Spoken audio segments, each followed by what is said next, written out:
I find that healthy eating is very confusing for the masses. There's a lot of different strategies and experts promoting different styles of eating. And in my philosophy with eating, I don't prescribe food rules. I don't have off-limit food lists. I don't believe that athletes should, unless it's for ethical or medical reasons, should eliminate food groups. I find that a lot of athletes trying to break them from these food rules and reintroduce some of the nutrients and ingredients and even those major food groups that have been previously eliminated, it really helps the athlete feel more satisfied, more nourished, better fueled, and give a little bit more happiness and quality of life.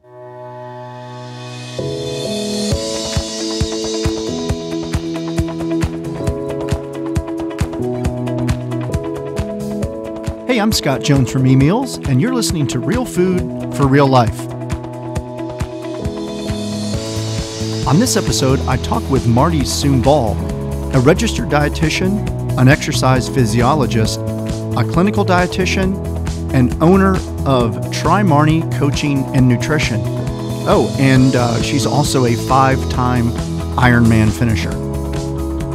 This on-the-go athlete, coach, and 25-year vegetarian talks about the importance of nutrition not only for training, but for race day and recovery.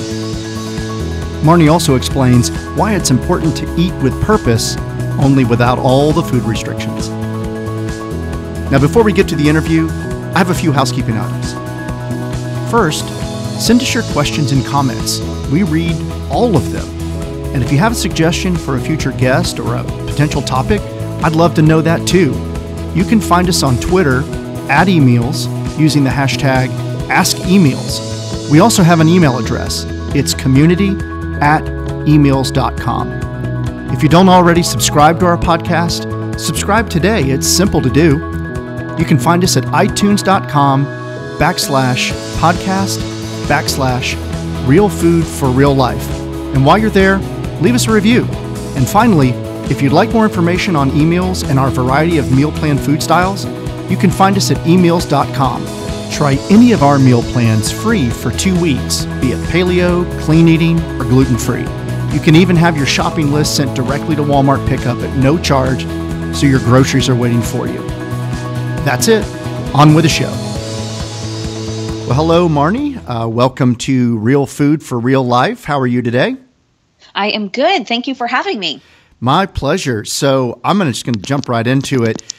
You know, as we're recording this interview, you just finished a full Ironman in Chattanooga and drove back to your home base in South Carolina.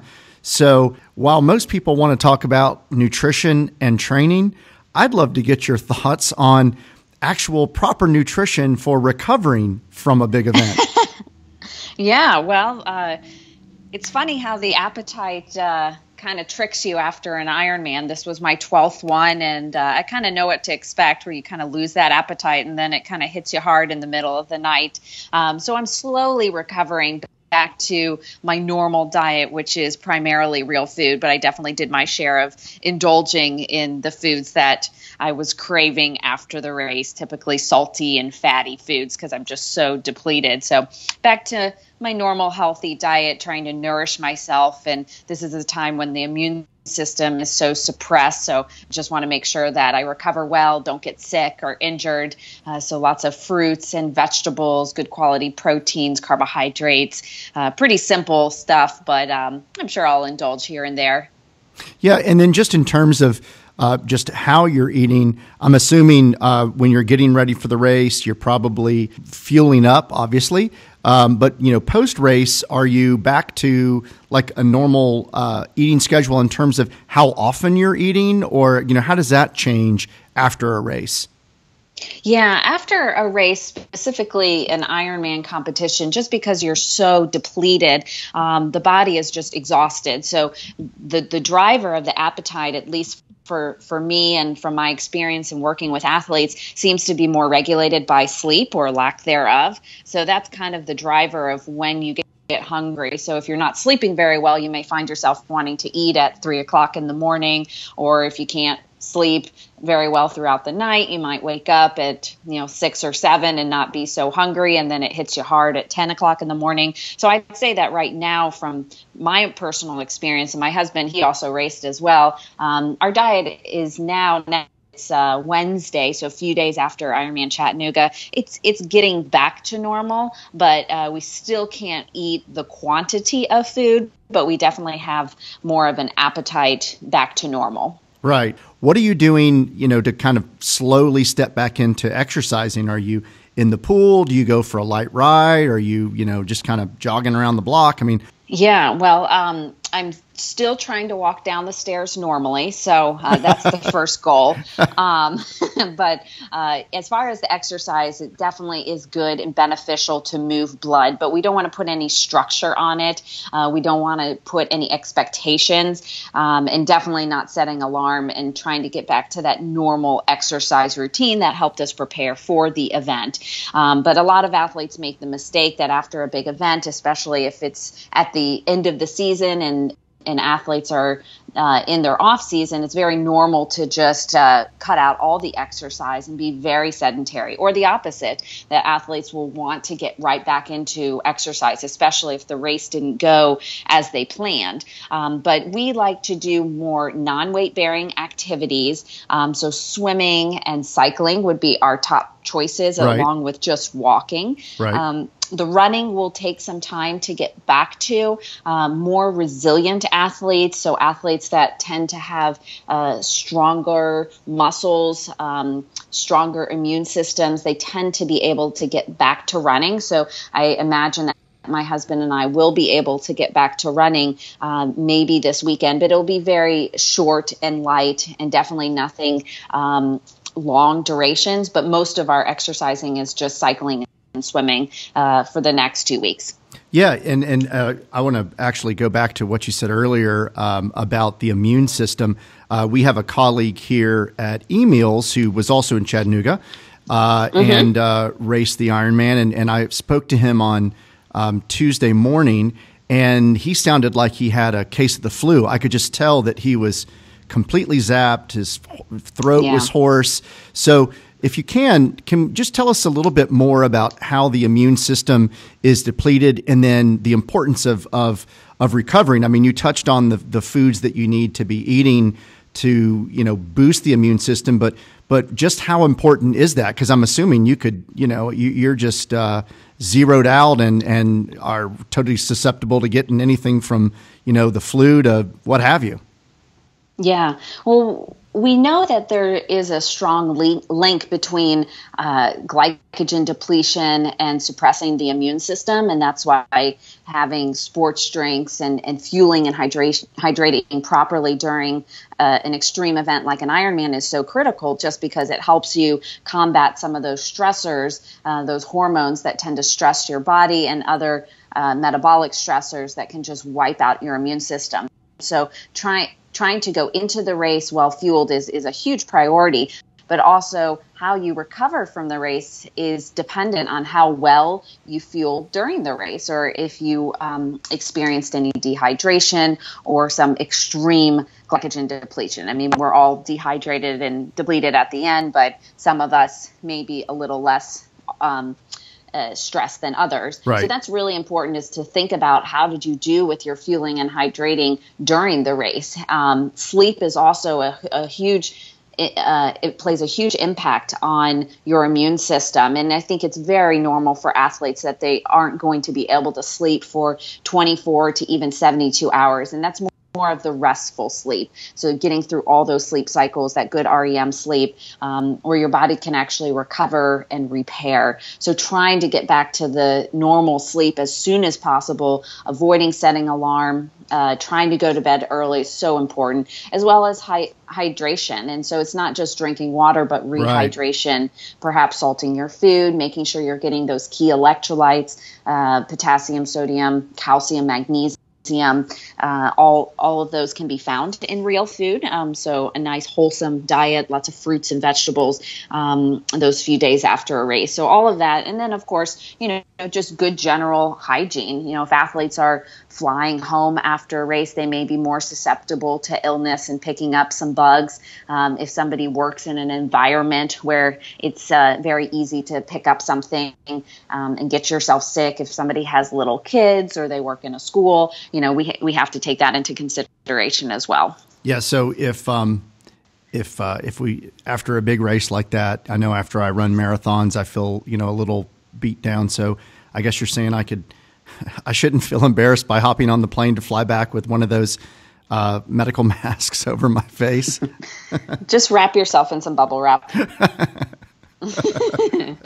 Yeah. I mean, I would say most athletes aren't going to get sick, but some athletes are more susceptible. And I think it really has to do, you should know your body. And if you tend to get sick easily, you might need to take those extreme precautions. If you went into the race perhaps overtrained or injured or sick, you're definitely going to be at higher risk. Yeah. Yeah.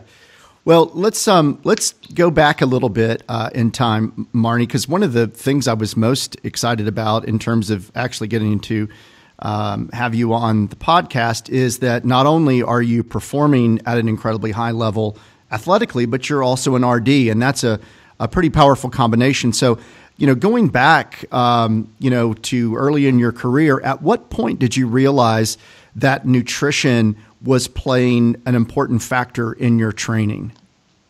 Yeah, well, I think we all have to have that mistake or that failure where we realize, something's not working. But for me, it comes from that educational background. I was actually in graduate school earning my master's degree in exercise physiology because I wanted to do something with strength and conditioning. That was my first passion in the exercise field. And during that time when I was in graduate school, I got introduced into these endurance events, marathon running, and then eventually the Ironman back in, my first Ironman was 2006. My first marathon was in 2005. So during that time, as I'm training for these events, I realized the importance of not only daily nutrition, but sports nutrition and the idea of timing nutrition with your workouts to minimize GI distress and to make sure you can delay fatigue and meet all your metabolic needs during training and prepare for race day. So it was during that time, that self-discovery and applying the tips and the research and the suggestions from my mentors and my professors to my own training that I realized, wow, I can really be helping other people as well. And so that's when I returned back to school to become an RD. I did spend some time working as a clinical dietitian, but my true passion was always working with athletes, specifically endurance athletes, runners, and triathletes. And so that's where I found that my education and having those credentials really, in my own experience, allowed me to help other people reach athletic excellence as well. And so, you mentioned that we all have our mistakes. Had you tried some things before and just not quite gotten the results that you expected because of, say poor nutrition or, not really being dialed into the right kind of fueling strategy? A little bit. I didn't have any major mistakes. Actually, the biggest thing that helped me out was I come from a swimming background, so I had a very good aerobic capacity, which really suited me for the endurance events. So whereas a lot of athletes, they struggle in the endurance events, they have to build up so much resilience and endurance, I was able to take on those stressors of the endurance events pretty easily without knowing everything that I know now about sports nutrition. So I wasn't really limited in my first few years with sports nutrition, but I realized that two things. The first one is that if I wanted to get to the next level in my endurance athletic career, which I'm only an age grouper, but it's a fun hobby for me, and I want to get better. I love competing. That I really needed to fully understand sports nutrition, and so that's where I really dived into it better.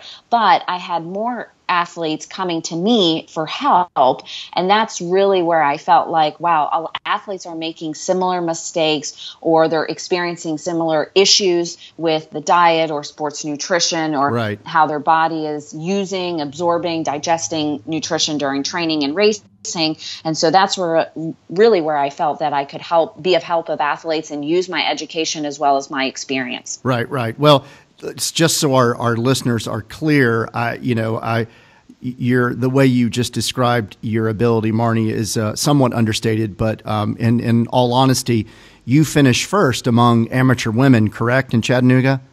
I did. It was my first amateur win. And an Ironman. Yeah, so you're not just an age group athlete, okay? But I guess what I'd love to hear your thoughts on, because you are interacting with other athletes, both on, the coaching and the nutrition side, like what kind of, eureka moments do you share with your clients when they say have, worked hard, maybe had some success, but once you get everything really dialed in correctly, both the training and nutrition, and then they see, I'm assuming they can see really wonderful results on the other side of that. What are those experiences like? It's so rewarding to be able to help athletes achieve what they're capable of achieving.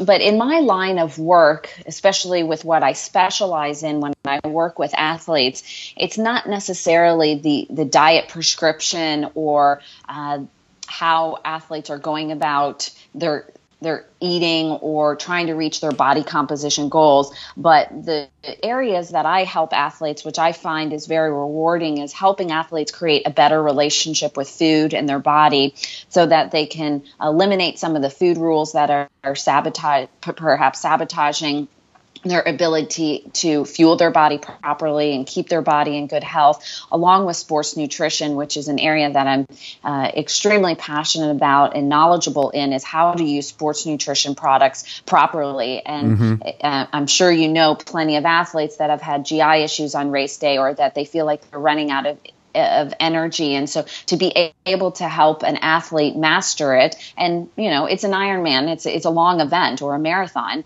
and things are going to happen. But for the most part, if I can help an athlete build confidence in their nutrition strategy, then their body's going to be able to perform at an optimal level, and they'll be able to get through some of those hard moments on race day. Right. And I definitely want to, that's one of the topics I want to get into next, are these kind of race day issues. But just to back up, you mentioned these food myths that are sabotaging folks sometimes. What are some of those things? Could you be a little more specific about that? Yeah, well, I just find, especially these days, athletes are, whether it's body image related or if it's just a form of righteous eating or clean eating or trying to do what the masses are doing, that athletes are living off a lot of food rules, and they have trouble compromising from these strict guidelines.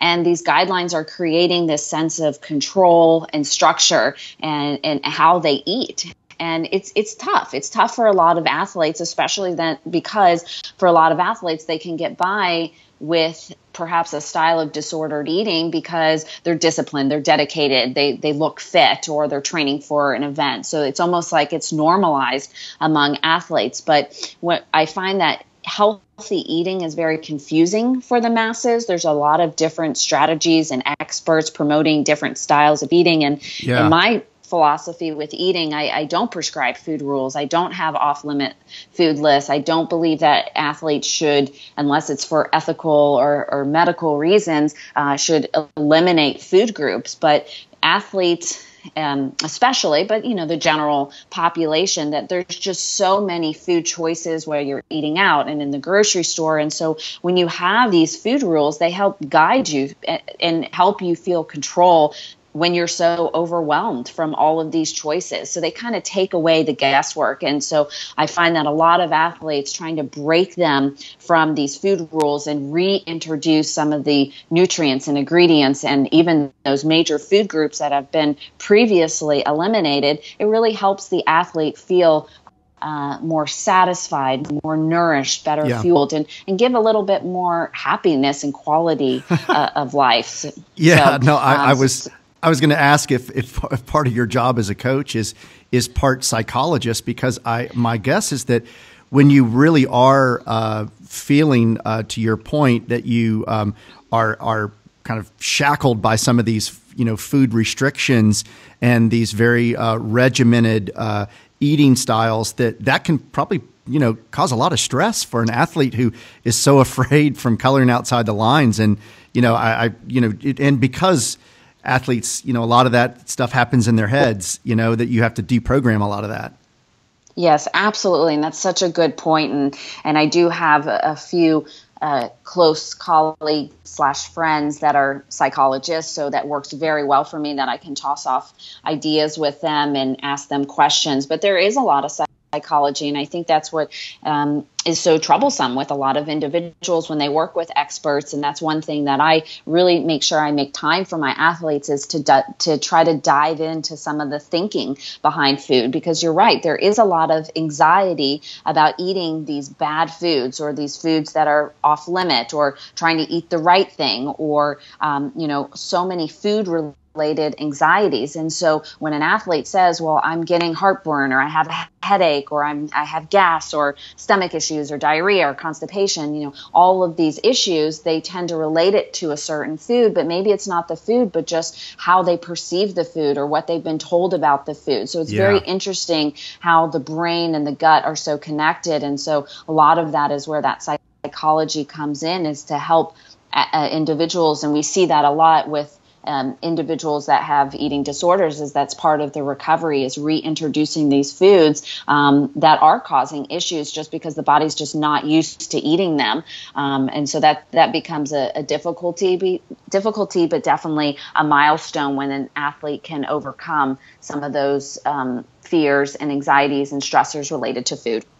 Yeah, it sounds like an acute use of our fight or flight instinct as it relates to eating certain foods. And that's a really interesting point. I've never thought about food that way, in the way that it can manifest itself in thinking that you're having a reaction, but it could very well just be, deep down psychologically, you're having a reaction because you think you shouldn't be eating that food. And so, you're causing your body to kind of reject it on some level.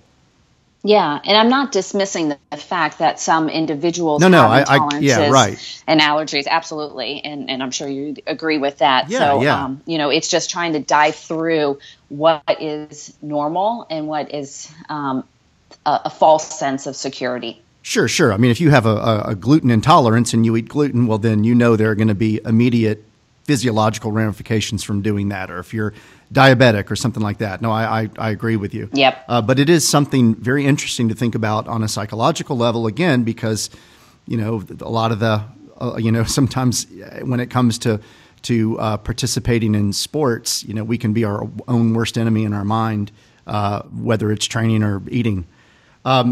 So talking about race day, this is a question that we get often from our subscribers, because we have a wide variety of meal plans at eMeals, and many of them are food styles that appeal to athletes. And one of the questions we get from them often, and it's a perfect question for you to address, is that the game day.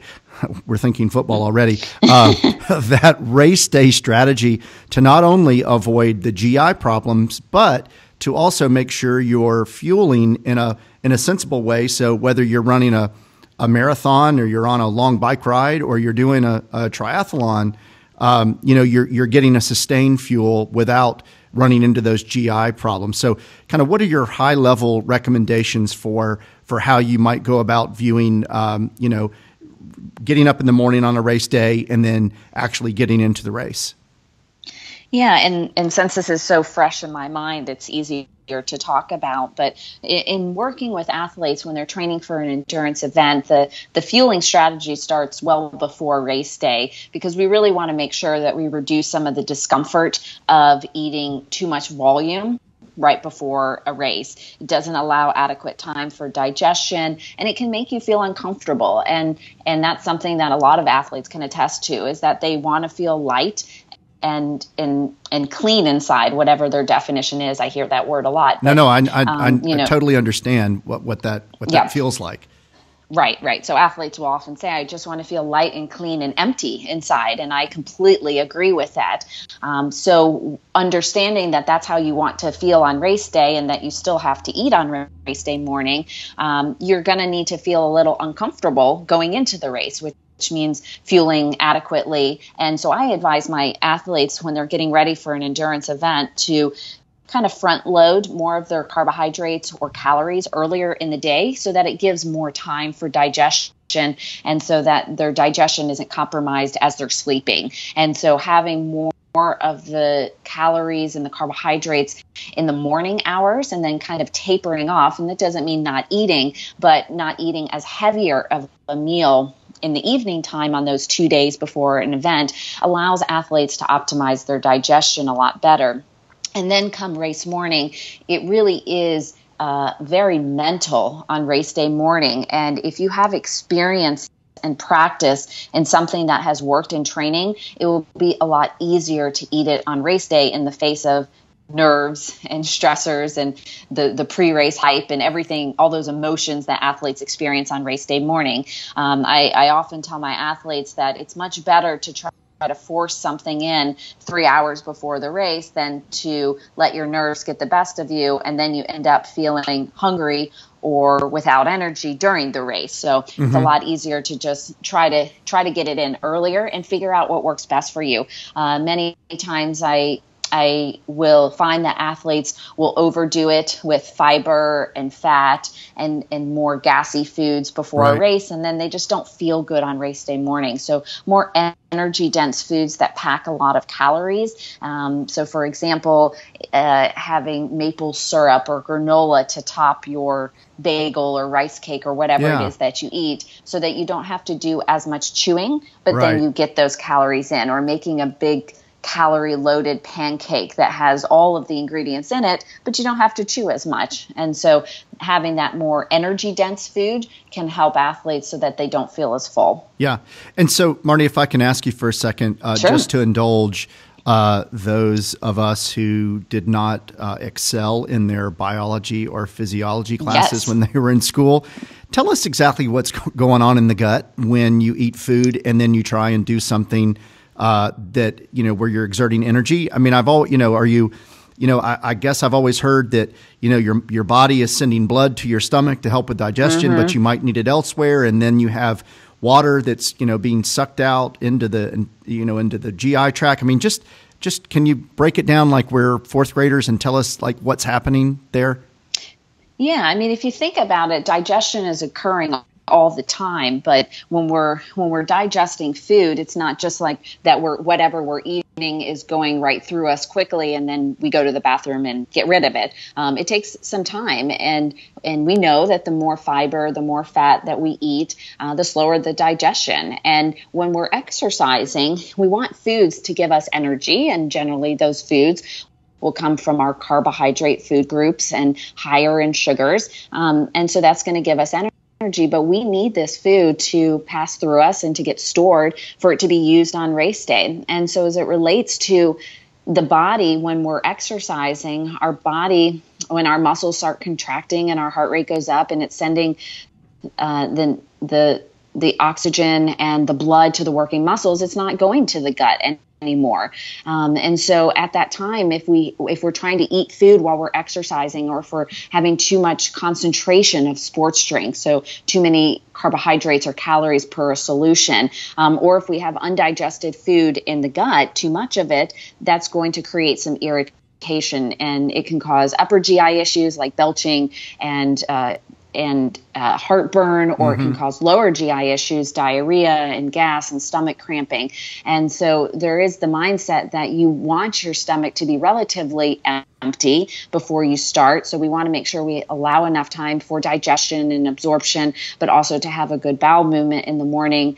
Sometimes that will help if you have coffee or water or doing your pre-race warm-up. But I find that a lot of athletes who are stressed and nervous, that's causing GI issues as well, not just before they even add in that physical component of exercising.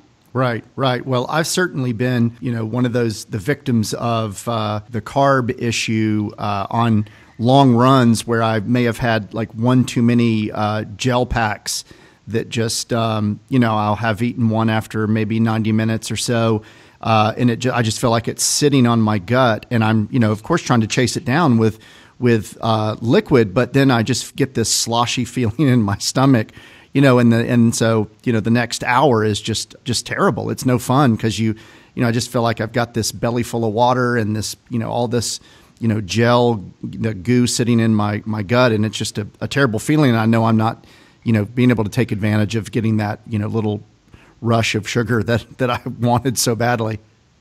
Yeah. Most athletes would probably agree that they would much rather run out of energy than to have GI issues on race day, because it's really hard to get over GI issues because it's a sign that something is not working in your body. Whereas if you don't have energy, generally you can slow down, you can take in some sugar. Many times, it just results in a slower performance than maybe what you're capable of. But the GI issues can certainly result in health issues, as well as maybe a did not finish.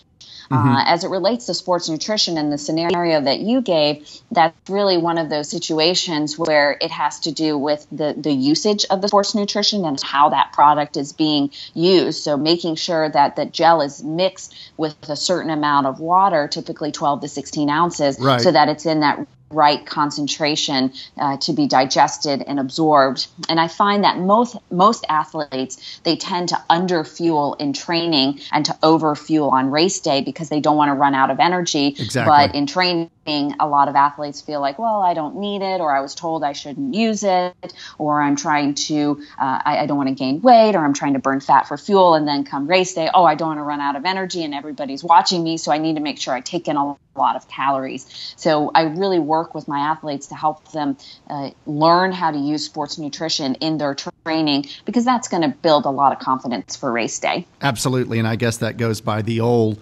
rule that don't change anything on race day. If you haven't trained with it or trained, doing it, the race day is probably not the best time to start something new.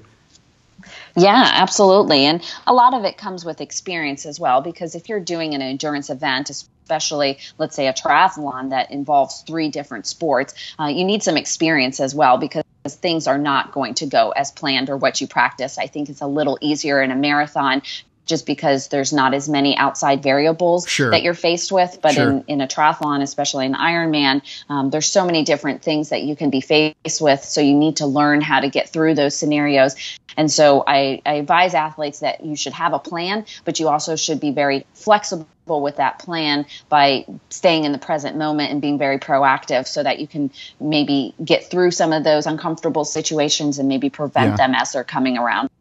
Yeah, and Marni, as it relates to a triathlon, even if it's a half, or I guess even a sprint distance, because you're doing this for such a long time and doing so many different things and using so many different muscle groups, and when it comes to the hydration piece, how do you what's your philosophy on adding a protein source to the liquid, so you're getting some, you're getting electrolytes, you're getting carbs, and you're getting some protein? How does that fit into your kind of the way that your philosophy around fueling? Yeah, that's a great question. And the research has changed over the years, whereas one time there were products out there that were adding the protein in the drink, and they're still out there, but we were under the impression that our body needs that protein or those amino acids to be able to resist some of that tissue breakdown to help the athletes so that they are able to delay fatigue and to be able to reach their potential for these endurance events. But nowadays, we can kind of break down what exactly in that protein the athlete needs. And so more of the research is showing that it's more of the branched chain amino acids, isoleucine, leucine, and valine, that those are the ones that our muscles can use, as opposed to a protein source itself.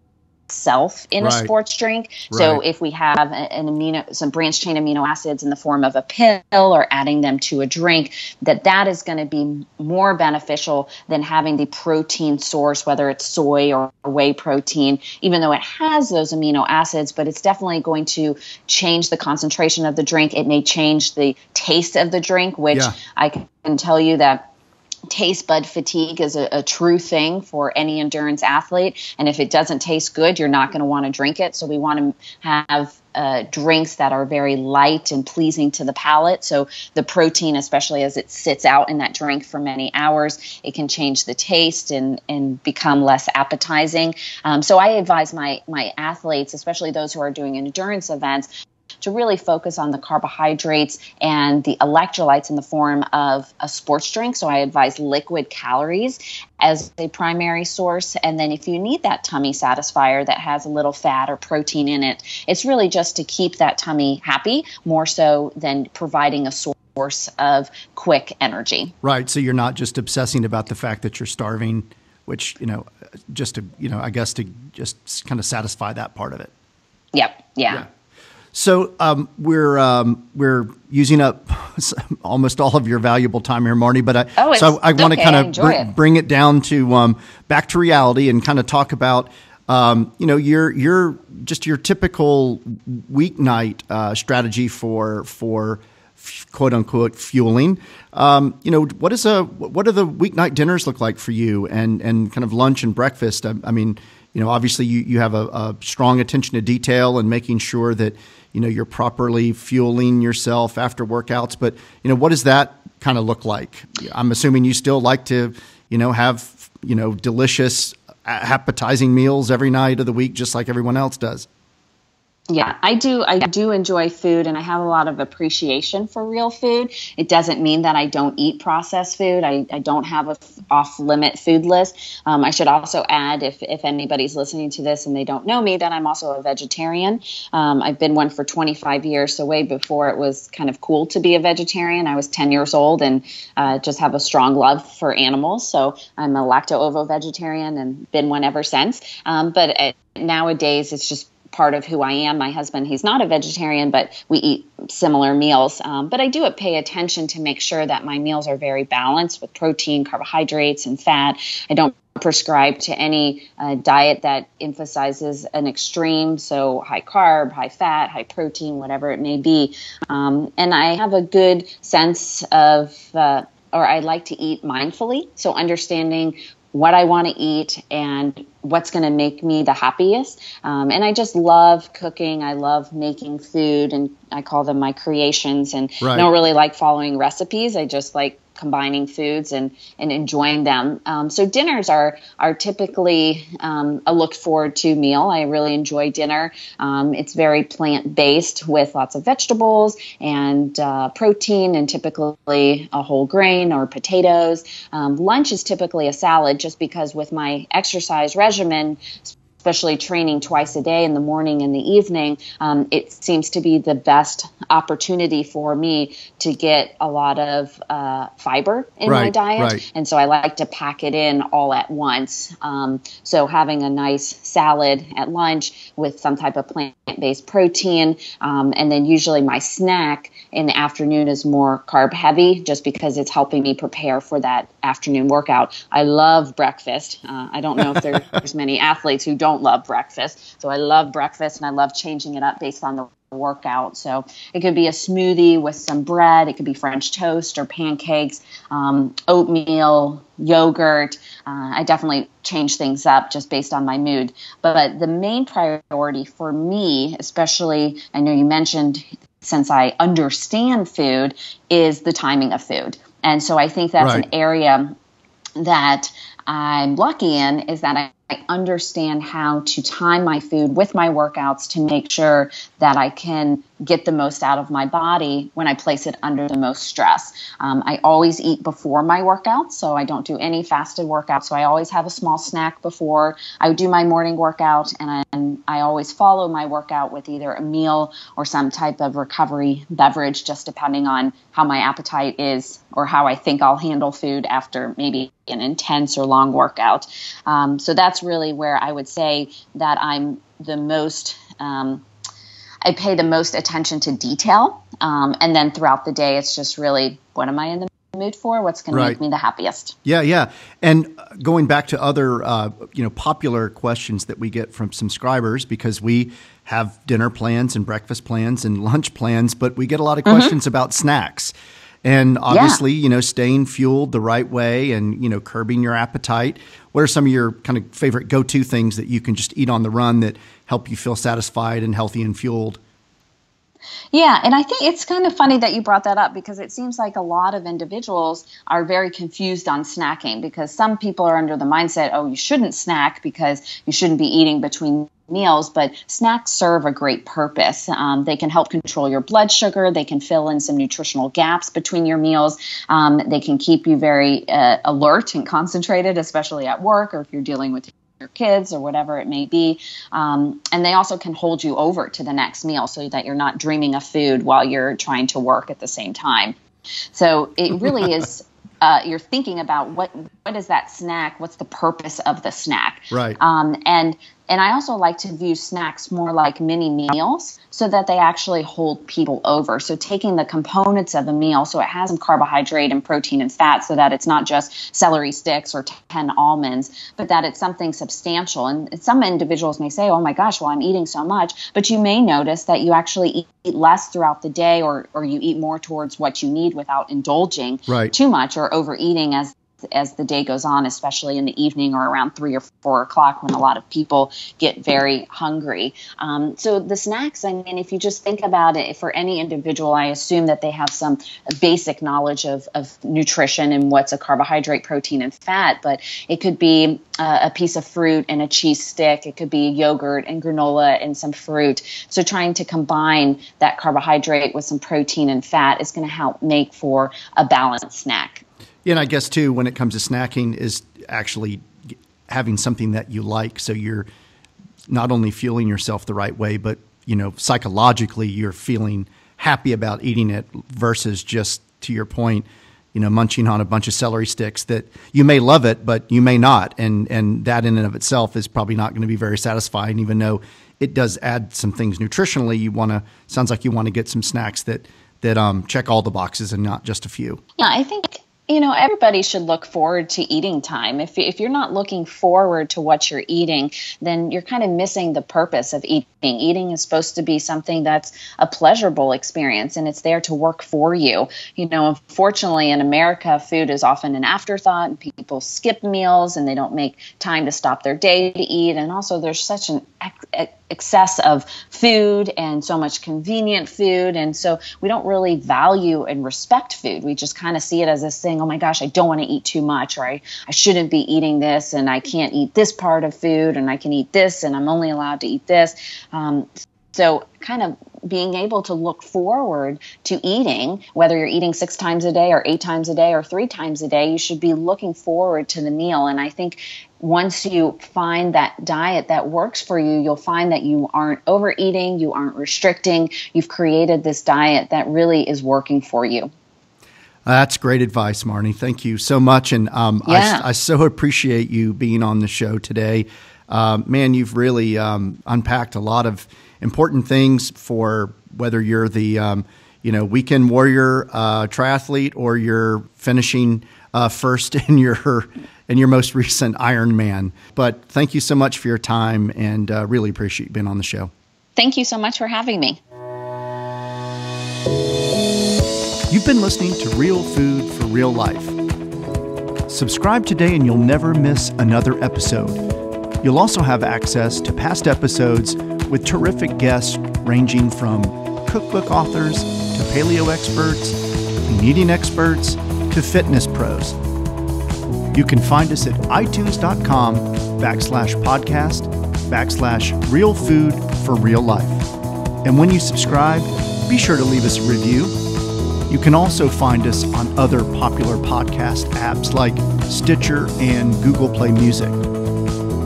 If you have questions about this episode or our podcast, feel free to email me at community@eMeals.com, or you can tweet them to me at eMeals using the hashtag AskEMeals. To get more information on eMeals and our variety of meal plans, visit us at eMeals&nbsp.com. Until next time, I'm Scott Jones. Thanks for listening.